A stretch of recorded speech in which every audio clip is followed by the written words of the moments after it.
Ça, c'est jouet mémoire qui jouait à 4 points. Objectif jouet là, c'est matcher des 4 qui gen même numéro, là ou songe côté numéro différent yo caché. Jouer mémoire à 4 points et des timoun yo exercer compétence mémoire et puis yo fait en pile pratique nan reconnaître quantité ak chiffre écrit yo. Là, nous pral commencer avec numéro 1 jusqu'à 3 yo.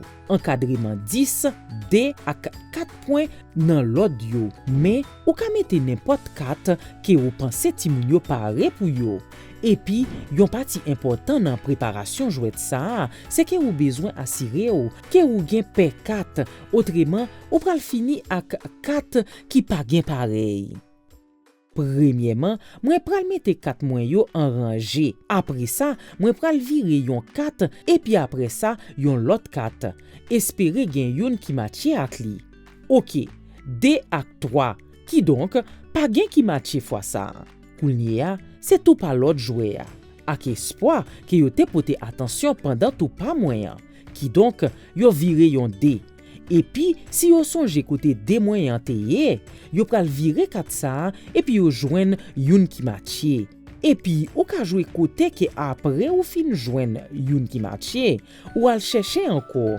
Au soir, ou ka toujours passer même sous joine yon qui matche ou pas. Jouet la fini les toutes 4 yo matche. Et puis ou ka compter quantité 4 ou soit quantité qui matche que chaque jouet te recevoir pour qui moun qui te gagné. Nan jouet ça, ti moun yo a bâti yon compétence fonction exécutif important qui relè travail mémoire. Travail mémoire aide nous kembe information tant kou numéro ou soit couleur dans l'esprit nous pendant nap travail sou yon travail.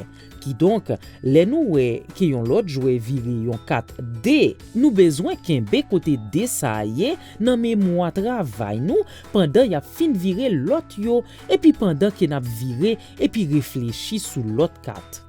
Jouer songe point tout et des ti moun yo apprendre principe de base yo jouet tant kou tant tout pa et puis partager matériel.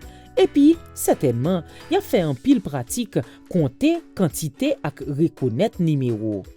Pour faire songer point pi difficile, ajoutez plus 4 ak numéro qui pi haut. Gen quelques nan configuration point yo qui ka vraiment difficile pour songer. Ou capable tout quitter 4 numéros qui pi bas yo pour concentrer sur numéro qui pi difficile pour ti moun wap travail avec yo.